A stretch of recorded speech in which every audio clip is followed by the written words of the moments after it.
વિસાવદરના ધારાસભ્ય ગોપાલ ઇટાલિયા સાદગીભર્યા જોવા મળે છે। તેઓ વિવિધ લોકોને મળી અને સમસ્યાઓ કેવી પ્રકારની છે તે ઉકેલ લાવવા માટે મહેનત કરી રહ્યા છે। પરંતુ મહત્વની વાત એ છે કે જે પ્રકારથી ઊંચા હોદ્દા ઉપર જે વ્યક્તિ જાતા હોય તેઓને નરમાશ લાવવી પડે।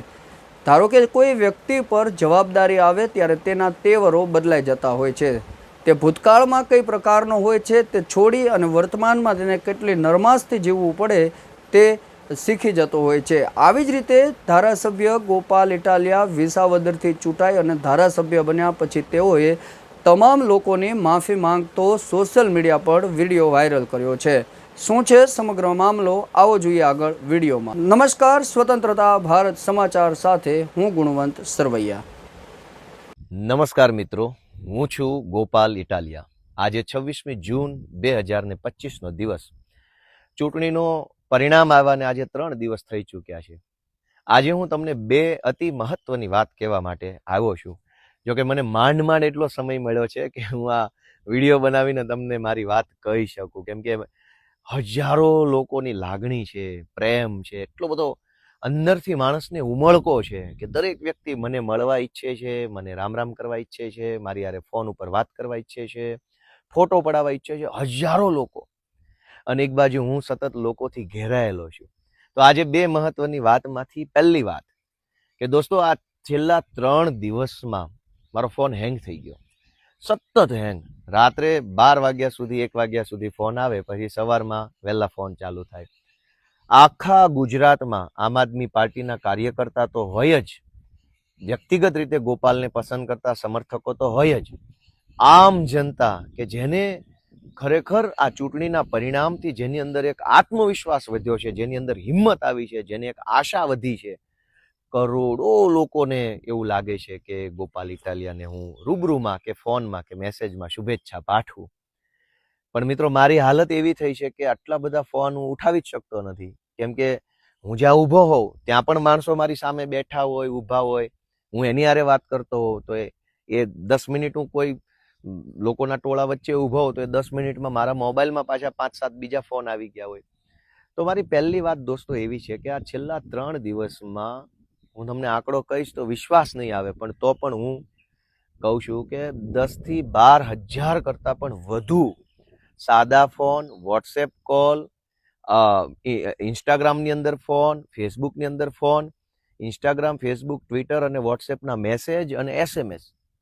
દોસ્તો, કોઈ હાલત જ નથી કે હું બધાને ફોન ઉપાડીને કે મેસેજનો રિપ્લાય કરી શકું। એટલી હદે લોકો મને લાગણી અને પ્રેમ વ્યક્ત કરી રહ્યા છે। એ બદલ ગુજરાતભરના લોકોનો હું ખૂબ ખૂબ આભારી છું, બધાનો હું આભાર વ્યક્ત કરું છું અને બધાની એ વાતની માફી માંગુ છું। બધાને હું ફોન ઉપર વાત કરી જ નથી શક્યો, કેમ કે એટલા ફોન, હજુ એટલા ફોન આવે છે કે એટલા ફોન આવે છે કે હું શું કહું। મારી હારે જે 2-5 મિત્રો રહે છે અત્યારે, એ જોઈ રહ્યા છે સતત કે કેટલી લાગણી અને કેટલો પ્રેમ લોકો આપી રહ્યા છે। તો પહેલા તો મારી બધાને એક વિનંતી છે કે જેણે જેણે મને ફોન કર્યો હોય, જેણે જેણે મને SMS કર્યો, વોટ્સએપ કર્યું, ફેસબુક કર્યું અને જેને જેને હું રિપ્લાય નથી આપી શક્યો, જેની હારે હું વાત નથી કરી શક્યો, એ બધાનો હું આભારી માનું છું અને ક્ષમા યાચના કે હું તમારી હારે અત્યારે વાત નથી કરી શક્યો। પણ તમે બધાએ જેણે જેણે લાગણી વ્યક્ત કરી, એ બધાની લાગણીને, બધાના પ્રેમને, બધાના આત્મામાંથી નીકળેલા સ્નેહને હું મારા માથે ચડાવું છું। હું તમારા બધાનો આભાર વ્યક્ત કરું છું।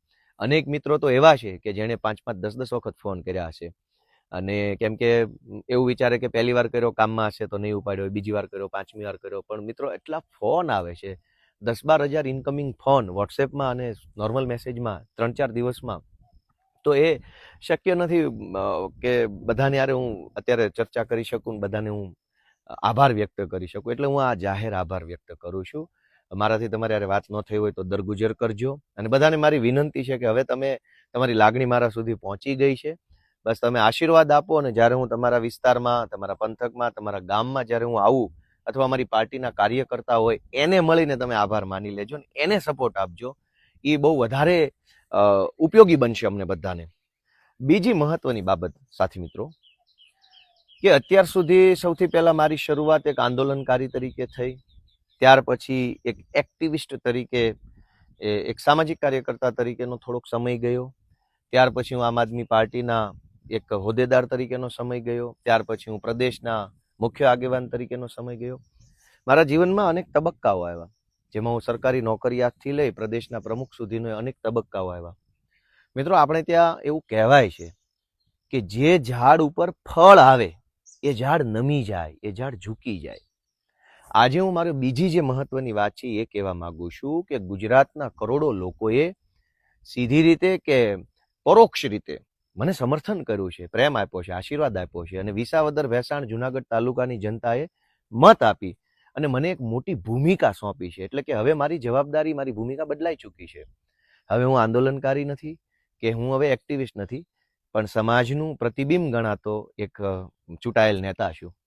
તો હવે મારી જવાબદારી વધે છે, તો મારે વિનમ્ર બનવાનું હોય, મારે સંયમી બનવાનું હોય, મારે વધુ સારી રીતે લોકો સાથે મારે ભળીને રહેવાનું હોય. એટલે આજે મને અંદરથી એક વાત સ્ફુરે છે, અંદરથી મને એ વાત આવે છે કે ભૂતકાળમાં મેં જે કાંઈ પણ વાણીથી, વર્તનથી, મારા નિર્ણયોથી કે કોઈ પણ રીતે મેં કાંઈ કર્યું હોય અને એના કારણે કોઈ વ્યક્તિ કે કોઈ વર્ગનું દિલ દુભાયું હોય તો મારે એની માફી માગવી પડે.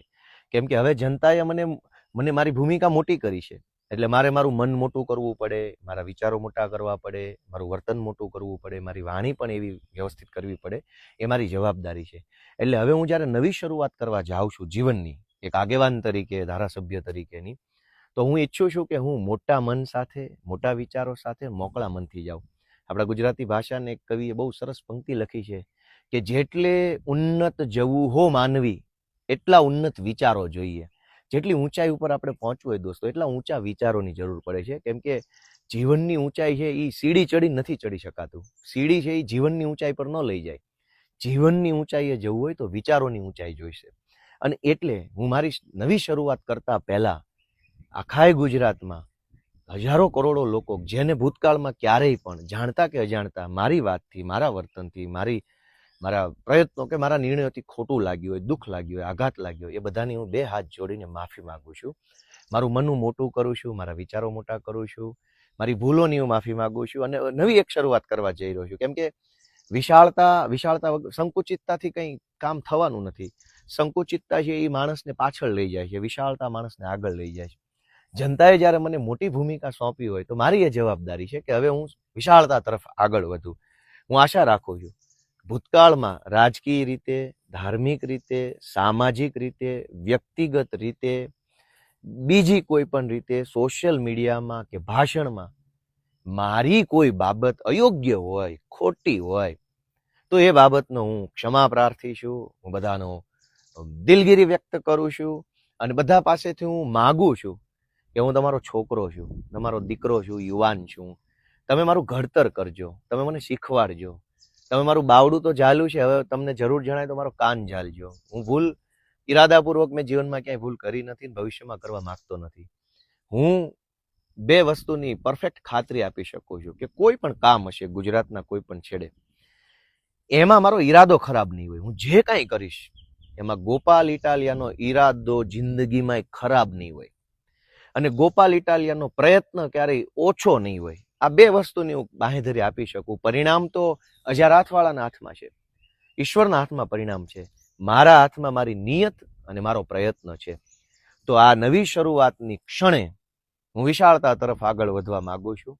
તમે પણ સમર્થકો, શુભચિંતકો, જેને મારાથી દુઃખ લાગ્યું હોય, આઘાત લાગ્યો હોય, એ બધાએ વિશાળ મન રાખી અને ગોપાલ ઇટાલિયાને માફ કરી અને એક દીકરા તરીકે તમે મારું ઘડતર કરો. કેમ કે મારે રાજનીતિમાં ઘણું સારું કામ લોકો માટે કરવું છે અને એમાં મારે તમારા આશીર્વાદની જરૂર છે. માત્ર ધારાસભ્ય બની જવું એ પૂરતું નથી. એ જીવનની એક બહુ નાની ઘટના છે. મોટી ઘટના એ હોય કે કરોડો લોકોનો આવો ને આવો પ્રેમ સતત મળતો રહે, એ મોટી ઘટના છે.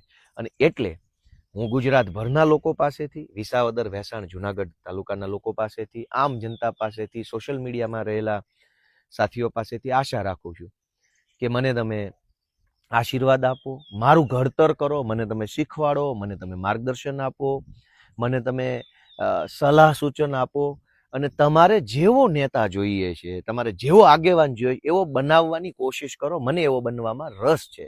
તમે મને જેવો બનાવશો એવો હું બનીશ અને એવી રીતે હું કામ કરી શકીશ. તો આ મારી લાગણી છે, બે વાત ફરીથી રિમાઇન્ડર કરાવી દઉં. પહેલી વાત કે છેલ્લા 3 દિવસમાં 10-12 હજાર કરતાં પણ વધુ ઇનકમિંગ કોલ આવ્યા છે વોટ્સએપમાં, નોર્મલ કોલ. હું એક પણ ફોન, લગભગ અમુક ફોનને બાદ કરતા નથી એમાં હું વાત કરી શક્યો, એ બદલ દિલગીરી. અને બધાને વિનંતી કરું છું કે હવે તમારી શુભેચ્છાઓ જે છે એ અમારા સ્થાનિક કાર્યકર્તાને આપો. તમારા આજુબાજુની સોસાયટીમાં, ગામમાં રહેતા આમ આદમી પાર્ટીના કાર્યકર્તાને ફોન કરો અથવા એને રૂબરૂ મળીને શુભેચ્છા આપશો તો એને એક મોટિવેશન મળશે. અત્યાર સુધી એ માણસ અમારી પાર્ટીમાં કામ કરતો હતો મેણાટોણા સહન કરીને. હવે જ્યારે તમે એને શુભેચ્છા આપશો કે તમારી પાર્ટીનો ગોપાલ જીત્યો એની શુભેચ્છા, તો અમારા નાના નાના કાર્યકર્તાનું મનોબળ વધશે. ગોપાલ જીત્યો છે તો ગોપાલ હારે વાત કરવાનું બધાનું મન હોય, એ તો બહુ સહજ વાત છે. પણ એ જીતની અંદર જેણે એક સૈનિક તરીકે ફાળો ભજવ્યો છે, તમારે બધાને મારી વિનંતી છે કે તમે જેટલા ફોન કરો છો એ બધા ફોન અમારા કાર્યકર્તાઓને કરો, એવી મારી લાગણી છે. અને બીજી વાત કે હવે વિશાળતા તરફ આગળ વધું છું. ભૂતકાળની મારી કોઈ પણ નાની મોટી ક્ષતિ હોય, જાણતા કે અજાણતા થયેલી ભૂલ હોય, એની હું માફી ચાહું છું. તમે બધા વિશાળ હૃદયથી માફ કરી અને ગુજરાતના આગેવાન તરીકે તમે મારું ઘડતર કરો એવી હું આશા વ્યક્ત કરું છું. ઈશ્વર આપણને બધાને ખૂબ બળ આપે, શક્તિ આપે અને મતિ આપે એવી હું બે હાથ જોડીને પ્રાર્થના કરું છું. જય કિસાન, જય જય ગરવી ગુજરાત.